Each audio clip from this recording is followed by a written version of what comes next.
berulang kali saya nyatakan bahwa setelah saya mempelajari dengan cermat, menelaah dengan teliti, ternyata mereka memang ada agenda-agenda yang membahayakan akidah. Iya, iya, iya.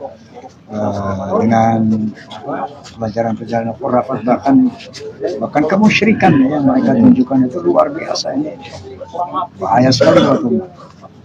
Kemudian bagaimana mereka punya agenda menjajah Indonesia dengan membuat kuburan-kuburan palsu. Pada perjumpaan kali ini saya bersama seorang tokoh yang sangat istimewa.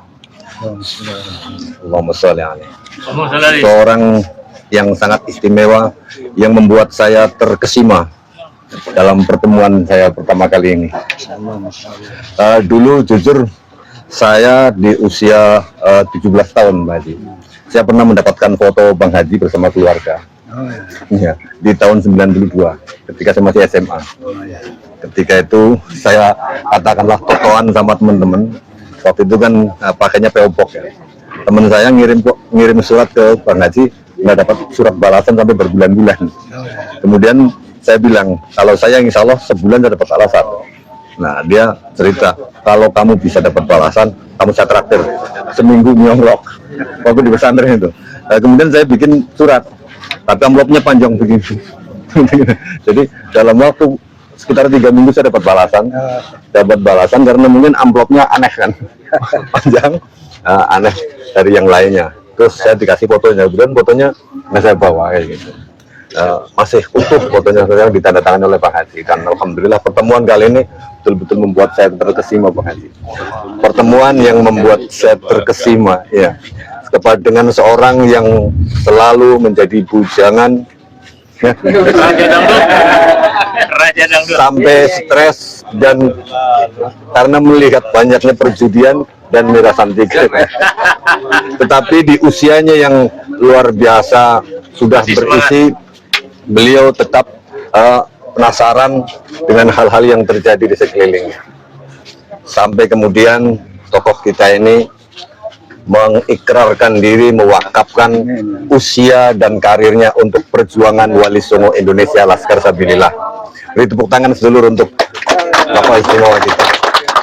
Kenapa? Karena beliau tidak ingin kehilangan baik harta, jiwa, negara, apalagi harta jiwanya. Tongkatnya saja kalau kehilangan, nggak mau kehilangan. Diumumkan ke seluruh negeri. Nah, inilah tokoh kita. Saya menyebutnya Kanjeng Sunan Kalijaga modern. Kalau Raden Syahid bertapa di pinggir kali di depan aliran sungai, beliau tokoh kita Bang Haji Roma Irama bertapa selama puluhan tahun di aliran bahasa dan seni dengan gitar, dengan senjatanya gitar tua dan piano. Bagaimana Bang Haji? Kenapa saya ada satu pertanyaan yang mengganjal? Kalau pertanyaan-pertanyaan lain, kenapa kemudian sekarang mendukung PWLS, itu kan sudah banyak. Tetapi ada satu pertanyaan yang saya rasa belum ditanyakan, Bang Haji. Kenapa begitu lama kita semuanya termasuk Bang Haji itu tertipu oleh mereka, Tuan Pak Ahli? Apa yang menyebabkan itu semua terjadi? Ya, Assalamualaikum warahmatullahi wabarakatuh. Ini luar biasa PWI LS Tegal. Siap. Masya Allah, Masya Allah. Pertama mohon maaf karena miskomunikasi. Iya, iya. Boten nopo-nopo. Saya nggak ada persiapan untuk menjamu. Mohon maaf. Baik, kalau pertanyaan tadi bahwa kenapa tadi? Kenapa begitu lama kita tertipu? Oh, kenapa kita tertipu? Karena selama ratusan tahun di Indonesia belum ada yang namanya ahli nasab. Bahkan di pesantren-pesantren itu tidak dipelajari masalah nasab. Iya. Jadi dasarnya itu husnudon saja. Karena ngelihat orang hidungnya mancung, tinggi, bersuruhan, terus ngaku kami turunan Nabi, ya was monggo gitu kan, husnuzon saja. Tapi setelah Kiai Imaduddin mempelajari ilmu nasab, meneliti ilmu nasab, ternyata terbukti bahwa mereka tidak tersambung pada Rasulullah. Kemudian muncul lagi Dr. Sugeng Sugiharto yang meneliti secara biologis, ternyata DNA mereka jauh daripada DNA Rasulullah. Dan kemudian datang lagi Profesor Menahem Ali secara filologi menyatakan bahwa kaum Ba'alawi ini bukan orang Yaman, mereka imigran dari Kaukasus, dari Yahudi Hazar, Yahudi Askenazi. Itu sesuai dengan haplogrupnya, memang orang dari sana. Nah dari sana saya ya akhirnya kita semua menjadi tercerahkan seperti itu. Ya. Kalau begitu sangat penting tentang ilmu nasab ya. Itu sangat penting. Sebagai penasehat PWLS pusat, ya saya menyebutnya Kanjeng Sunan, itu bagaimana PWLS supaya bisa membuat tentang ilmu nasab ini menjadi diketahui bukan hanya oleh orang-orang yang sudah tua-tua seperti ini, tetapi juga kepada anak-anak kita. Tugas kita semua ya, mensosialisasikan kondisi yang sebenarnya dari mereka. Di antaranya melalui ilmu nasab, ilmu sejarah, kita sosialisasikan mengenai DNA, dan dengan sosialisasi ini itulah yang akan mencerahkan umat dan bangsa. Karena berulang kali saya nyatakan bahwa setelah saya mempelajari dengan cermat, menelaah dengan teliti, ternyata mereka memang ada agenda-agenda yang membahayakan akidah. Dengan pelajaran-pelajaran khurafat, bahkan kemusyrikan yang mereka tunjukkan itu luar biasa, ini bahaya sekali buat umat. Kemudian bagaimana mereka punya agenda menjajah Indonesia dengan membuat kuburan-kuburan palsu, memanipulasi sejarah, merubah sejarah NU, sejarah Wali Songo, sejarah perjuangan para pejuang nasional, yang ujungnya adalah Indonesia milik Aulia Tarim itu sudah mereka berpikir. Nah ini memang sangat berbahaya untuk akidah umat Islam, sangat berbahaya untuk NKRI itu sendiri. Oleh karena itu, kalau saya katakan saya wakafkan hidup saya, bukan hanya saya, kita semua harus kita semuanya gitu ya. Karena wa ma khalaqtul jinna wal insa illa liya'budun. Kita diciptakan untuk berbakti kepada Allah Subhanahu wa taala, mengabdi Allah Subhanahu wa taala. Jadi sebagaimana Allah Subhanahu berfirman, wa takum minkum ummatun yad'una ila khair wa ya'muruna bil ma'ruf wa yanhauna 'anil munkar wa ulaika humul muflihun.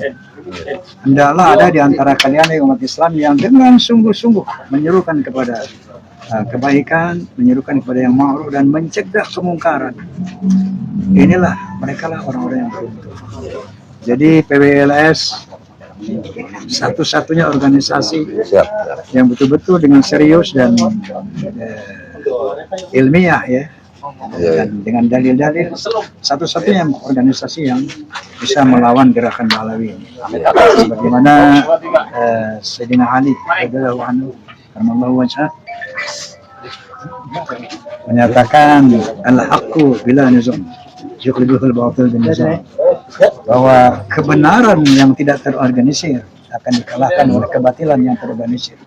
Oleh karena itu organisasi kebenaran untuk melawan kebatilan yang terorganisir itu satu-satunya cara untuk bisa mengalahkan kebatilan itu secara terorganisir. PWLS satu-satunya organisasi yang betul-betul sungguh-sungguh serius untuk membela Islam, membela NKRI.